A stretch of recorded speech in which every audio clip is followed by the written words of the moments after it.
Please welcome, making her triumphant return to the Newscast studio, it's Alex Forsyth. Hello. Hello. Have you joined the new Newscast community on the Discord app yet? Yeah, I actually signed up today. Oh, well done. I know, and I didn't actually know what it was before. I'll be completely honest. I didn't fully understand it, apart from the fact it was like a place to chat.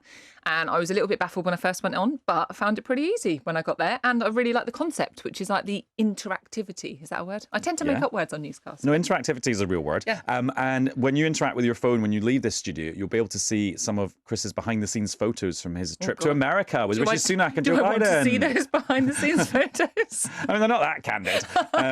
And it's things like the magic of television, where when you think he stood outside the White House, actually sometimes he's sat in a studio with a big TV screen with a live shot of the White House. Oh, one of those. I am really here, I promise, guys. I'm not in a basement somewhere with a picture of the White House behind me. But the irony is, though, like when you go to Washington as a journalist, it's kind of a rite of passage that you get a photo of yourself in front of a screen showing a live shot of the White House. So also on the Discord channel, you'll see me recreating exactly the same photo in January this year, but in front of a different TV screen in a different studio, which is actually in the basement of my friend's house. Well, there you go. As long as it's the White House in the background. I mean, you're placing yourself there. Yeah, right? and it was in Washington. It counts. It counts. And now, in a Newscast TV and podcasting first, we're going to put a QR code on the screen. So if you open your camera app of your phone, point your phone at this QR code right now, it will then give you a link, which will take you to the Newscast Discord channel.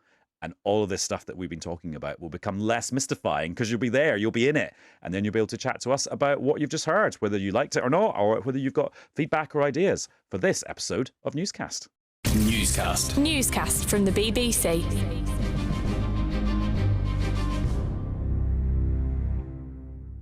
Hello, it's Adam in the studio. Hello, it's Alex in the studio. And there is a Chris Mason-shaped hole just on that side of the table because he's off on his travels. He's in Washington, D.C., where he's been for the last day or two with Rishi Sunak, the Prime Minister, who has been visiting Joe Biden. And on Thursday evening, they had a press conference. And Alex, the centerpiece of this visit is this communique they've put out where they've talked about this new trade relationship. Don't call it a trade deal because there's no trade deal. It's definitely not a trade deal. But what it's is definitely not the trade deal that the Conservatives promised they'd get with the US and clearly haven't got. It is, dun dun dun, the Atlantic Declaration. So what effectively this is them talking about how they're going to continue to strengthen their economic ties and work together and do some like deals, which aren't trade deals, they're little deals, to help each other's economies work in tandem, particularly when it comes to things like the kind of green industries of the future, where we know there's an awful lot of attention and conversation at the moment about, is America basically going to scoop up all the good green stuff and everyone else is going to be like, wow, we're left behind.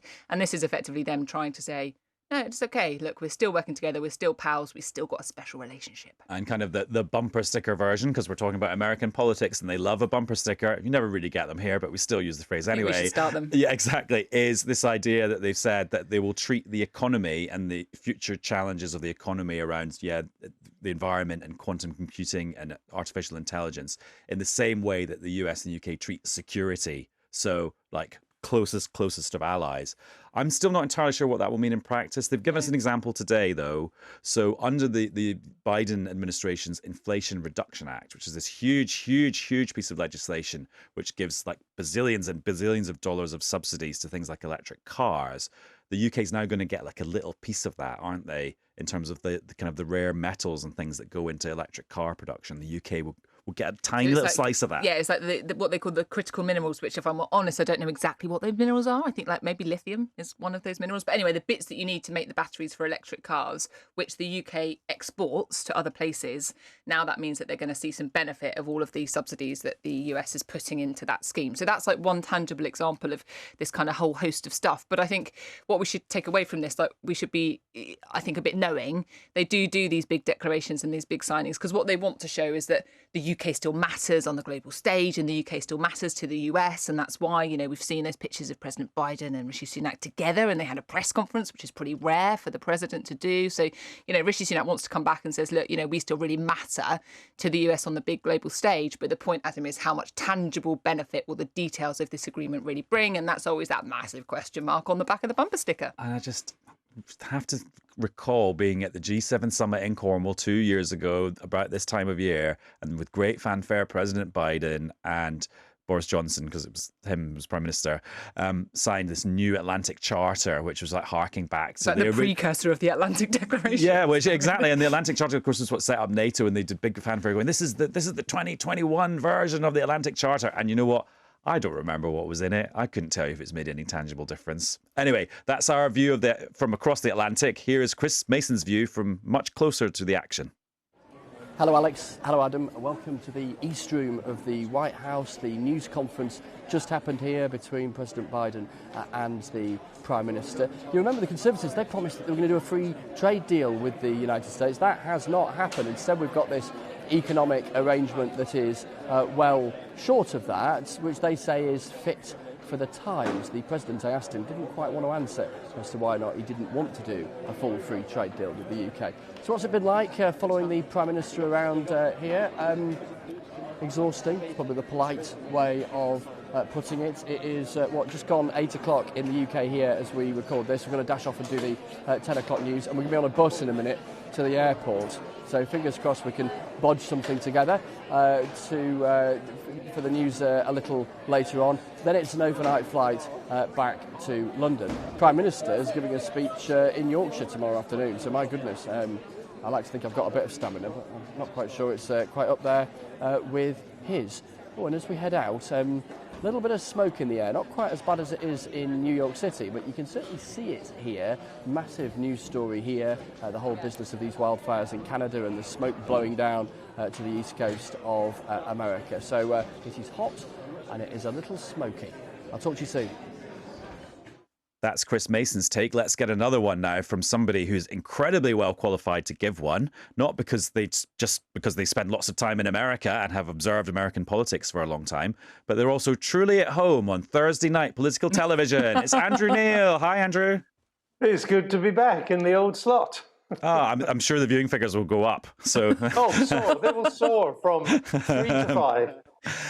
Now, I was striking a slightly cynical note because I just remember these Atlantic deals being signed before and then people sort of never referring to them again. Do you think actually Rishi Sunak has got something good on this trip, something meaningful?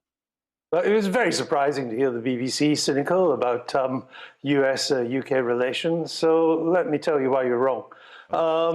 The important way of seeing this, and by the way, as Atlantic declarations go, it's not exactly up there with Winston Churchill and FDR during the war. I'll give you that.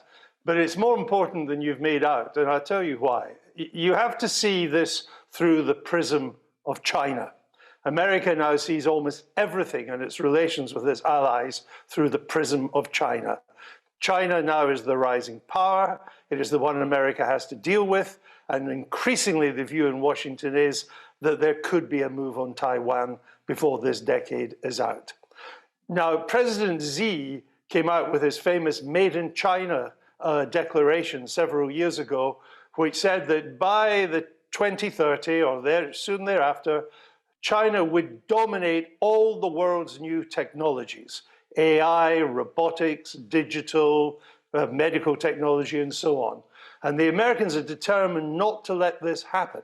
And they're going to not let it happen, not just by their own efforts, but by mustering those allies that matter to work with them to counter the rise of Chinese technology. And that's what this deal is really about, which is why, of course, the detail is what will matter in the end, but it is why it would seem to be more than just the rather vague and warm words. The United Kingdom, along with America and China, is the only country in the world with a $1 trillion technological sector.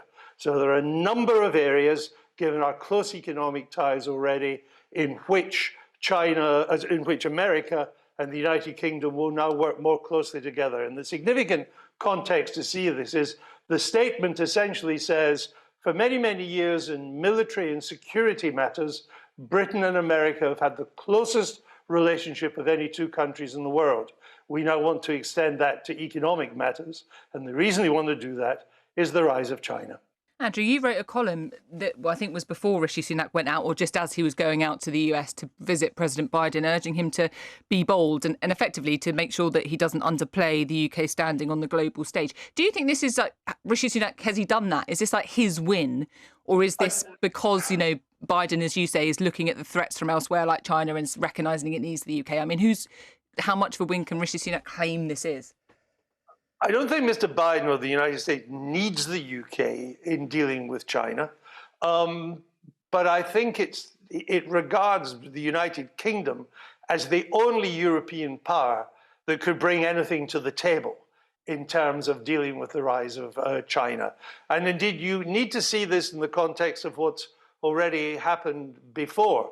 Don't forget, it's not that long ago we had the AUKUS deal, in which Britain plays a pivotal part in this new submarine deal with Australia, America, and the United Kingdom to create a new generation of nuclear submarines. And then when Mr. Sunak was out in Japan for the G7, he signed the Hiroshima Accord with the Japanese Prime Minister, which in a way is a version of what he's been talking about with Mr. Biden this week, which again is talking about not just military and intelligence cooperation, though there's plenty of that with Japan now, but also getting involved in robotics and AI and medical technology and quantum computing and all the rest of it. And I was told by a State Department official that when they saw this, they were quite surprised by the depth of the Anglo-Japanese agreement and how much it meant. And they were delighted by that because, of course, Japan is another key American ally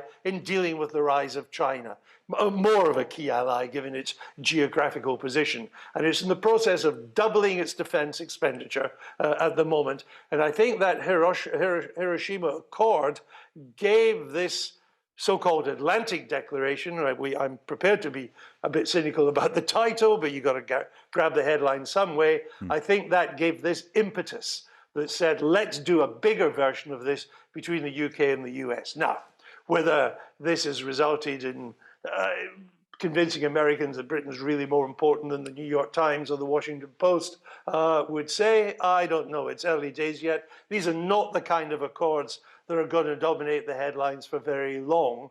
On the other hand, I do think it does lay the groundwork for an economic relationship that is already deep to concentrate to our mutual advantage on the technologies of tomorrow, and just gets Britain a little inside the increasing protectionism that seems to dominate American economic policy.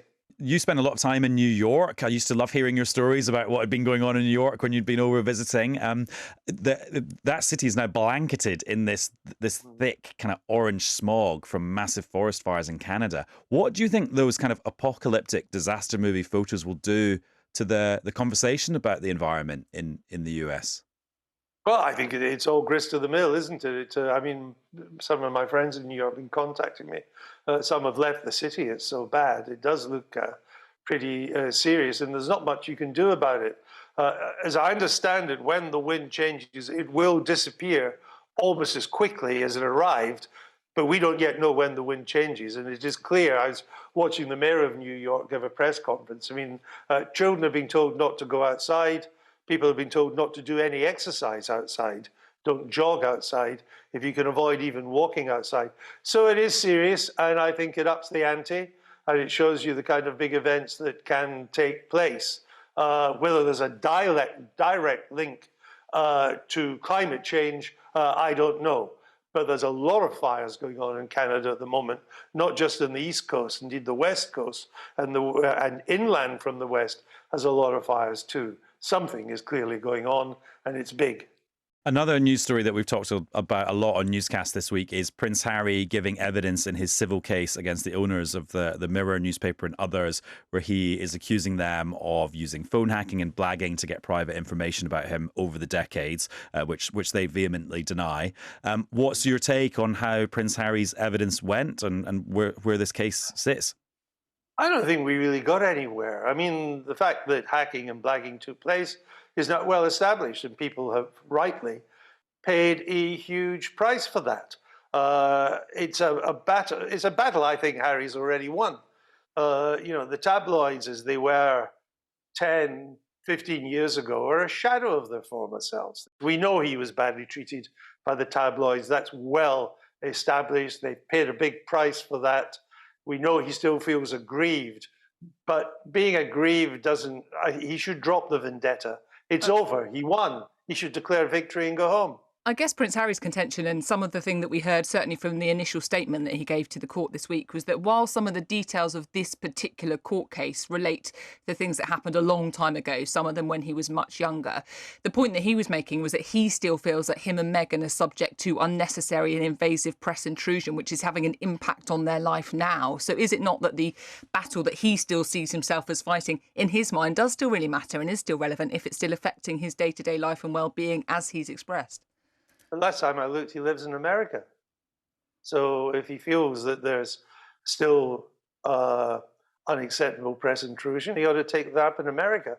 And I would say good luck with that, given the First Amendment. I don't think he's going to get very far. You know, press intrusion is what it is. And if it's illegal, he's right to take action. If it's just inconvenient, that's a pity. And I wish papers wouldn't behave like that. But it's not illegal, and it's not a matter for the courts. And time and again, Harry seemed confused about what had been actually happening. A number of the complaints he had about why did they know that, turned out the information had come from the BBC. Turned out the information had come from an interview he had given PA. On other occasions, he couldn't remember whether he'd even read the article at the time. I perfectly understand his general distaste for British tabloid practices. I share a lot of that myself. When I worked with Rupert Murdoch or Forum, one of the few times when we really fell out was when I criticized The Sun and the News of the World. I've always disliked these kind of practices. It's not my kind of journalism. It's not your kind of journalism either. But despite this court case, feeling badly done by, and I've been on the wrong end of the tabloids too, feeling that they're behaving badly is different from going to court on legal matters. And time and again in his evidence this week, he couldn't actually show that the evidence they had came from blagging or from hacking. And by the way, there is no doubt hacking and blagging had been taking place, but he couldn't show that. And in a court, you can't just moan and whinge. You've got to have evidence to show. Now, having said all that, my guess is he'll still probably win. Don't know for sure. It's only a judge taking the decision alone. It's not a jury. But there were 33 examples of what he regarded as press intrusion, which had come about by illegitimate means. Now, a lot of these, most of them, fell by the wayside in cross-examination. But one or two didn't quite. And for him to win, he only has to get the judge to agree that one out of the 33 was illegitimate. And I think he's got a pretty good chance of doing that. Yeah, and of course, because it's a civil case, not a criminal case, it's the balance of probabilities as opposed exactly. to It's a slightly different not as high a bar. It's not as high a bar. Let me ask you about something else that's in the media landscape, Andrew. And this is this idea that the Daily and Sunday Telegraph newspapers and the Spectator magazine, of course, of which you are the chair, are going to be put up for sale because of the financial situation of the parent group. What can you tell us about it, and what's the potential impact as you see it on the Spectator in particular? Very little, and I don't know what the impact of on the Spectator will be. For us at the moment, it's business as usual. We're a highly profitable magazine, a successful magazine. We will just continue to produce week in, week out, the oldest magazine in the world, along with all the digital products that come with it. It looks like both the Telegraph and the Spectator are being put up for sale. The receiver is taking over a company that, as I say, is highly profitable, has no debt. Unlike other parts of the media empire, we have no debt, we make good money, we're a going concern, and we'll carry on doing that until the banks and the debtors and everybody else decides what's happening next. Andrew, thank you very much for your analysis as always. And thanks to you, Adam, and to Ali. It's great to talk to you. Don't know about you, Alex, but this week it felt like the conflict in Ukraine kind of went up a gear, which I realise is probably a very insulting thing to say to the people who are living through it. But as outside observers, it just felt like some very big things happened. And we can chat about them now with our international editor, Jeremy Bowen. Hello. Nice to be back with you. Thanks for coming in. I mean, everyone has seen the pictures of the dam bursting. Are we any closer to knowing whether that was Russian action, Ukrainian action, or just a sort of accident? Well, the mood very much on the Ukraine and friends of Ukraine is it's definitely the Russians. However, there hasn't been a a proper investigation, so perhaps we'll never really definitively know. We might never know. Well, I don't know. I mean, who knows? The fragments of what's left of the dam are rapidly disappearing into the River Dnieper. I've heard. I mean, there are three main theories. Theory one: the Russians did it. They want to slow up the Ukrainian offensive, which coincidentally, or not so coincidentally, started the day before, seemingly, and therefore that's why they did it. The other sort of pro-Russian point of view is the Ukrainians did it to try and thwart the Russians. And there's a third one, which is essentially that there's been a lot of fighting in the area. Both sides have bombed the area, the Ukrainians and Russians, and some of that bombing has affected parts of the dam. And maybe it just collapsed because it hasn't been properly maintained. You know, dams don't just stand there forever without being. So I honestly don't know.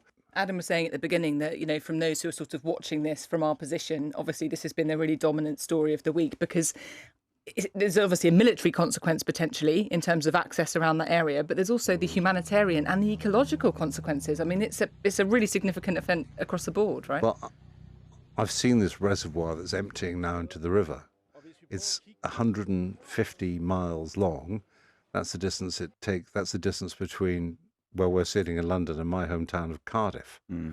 Vitaly from Ukrainecast got his laptop out because he's from there, so he's got loads of photos of what it's like. Because you go there and you like have a picnic and you look and you can't see the other side. It gives it real perspective. Actually, I've seen it. I've driven down that area back last November when we were going towards Kherson, and you really cannot. I thought we'd got to the Black Sea.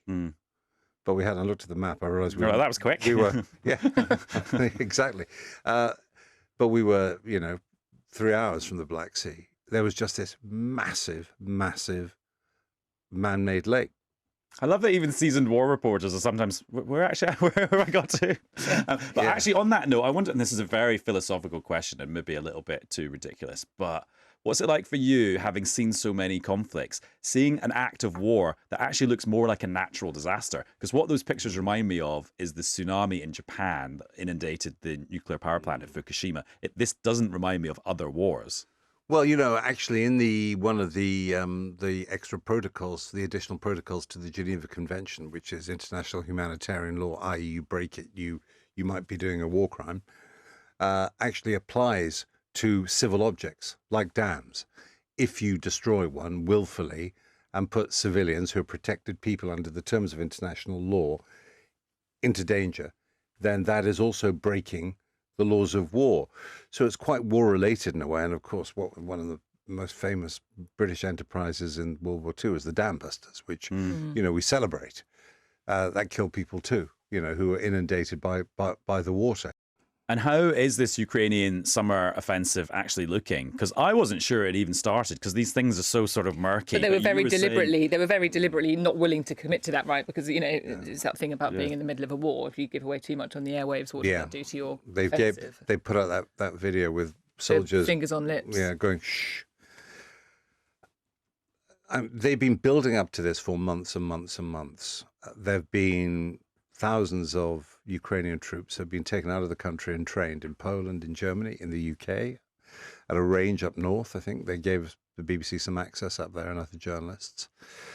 All those new heavy weapons that they've been getting, not just tanks, but other kinds of fighting vehicles, they are with those newly trained soldiers.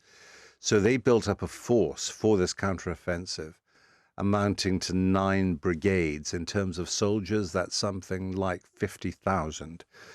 So the pluses of all of that are as follows: that they are fresh troops, that they've got all these they're Western trained, Western gear, Western equipment is better than the Russian stuff. The Ukrainians in general have been fighting way, way better than the Russians anyway. And with this Western training, the hope is that they will be able to fight what is referred to as, in NATO parlance, as an all-arms operation. In other words, everything gets coordinated. The combat engineers go in and they blow up some of the defenses the Russians have built. The tanks come in, the infantry support the tanks, there's artillery. What it lacks, of course, is the air component, pretty much anyway, which is for NATO, it would be crucial.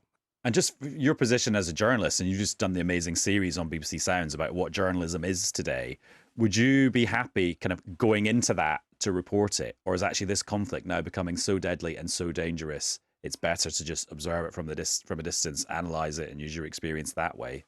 No, I'd go. I mean, I will be going. And, Right. and you know, if it wasn't for various logistical things, I probably would be there now, actually. But the issue is access. At the beginning of the war, it was for journalists, it was probably a bit more dangerous because we were able to get to front lines and people, I mean, of course, Russians got killed, a few journalists got killed as well. And now the Ukrainians, it's often the way in a war. When it starts, it's pretty chaotic, especially if they're taken a bit by surprise, as the Ukrainians were, because they didn't believe the warnings that it was about to happen. Then you can do little deals. You can meet a commander in a coffee shop and he says, you can come with our guys if you want. Right. I mean, now there's a sort of central bureaucracy that deals with this and IDs and all sorts of things. And quite rightly, from their point of view, they want to control the information. They want to control the information battlefield. Comes back to the point you were making earlier about the fact that they are now thinking about what they're saying about things like the summer offensive because it has consequences. Yeah, it absolutely has consequences. And also they want to get a message out there that they are winners and they're going to win. And there's a broader political issue about that, which is they believe, they know that they have a lot of support in NATO, but they believe that that support is potentially brittle. Could be quite fragile. I mean, the thing about this, and there's just been a very interesting article in the, top world affairs journal in the US called Foreign Affairs, done by an academic observer of these things, who said that this might be an unwinnable war for either side. Why? In a nutshell, because even if, how do you define victory? And that's something they haven't quite done yet. Certainly the NATO side hasn't particularly. Zelensky said, it's easy. You all go. Every Russian soldier out of every inch of Ukraine. But they'll still be over the border. And if Putin's in the Kremlin and they're still armed, they can still do things. They can still launch missiles. It's not like going to Berlin in 1945 and overthrowing the regime. And no one's suggesting that they're going to try and do that with the Russians. And equally, if this Ukrainian offensive, worst case scenario, went really wrong, the Ukrainians aren't going to lose the war as a result either, because they'll keep on fighting. So, therefore, that's pointing towards politics, negotiation, deals, something which has been pretty anathema. Very anathema to the Ukrainians and also to the Brits. You know, we said, we'll just follow you through, guys. But I think the time has come to try and look at how potentially it could finish. Jeremy, thank you very much. And Thank also, you. I will now be able to go to the pub at the weekend and dine out and pretend I read Foreign Affairs, thanks to you. And people will think I'm incredibly smart and well-read. That's why I'm here. Yeah. And Alex, lovely to catch up with you as well. Lovely to see you, Adam, as ever. And thank you for watching and listening. And please join us on the new Newscast Discord channel where you can tell us exactly what you think, good or bad. Bye. Newscast from the BBC.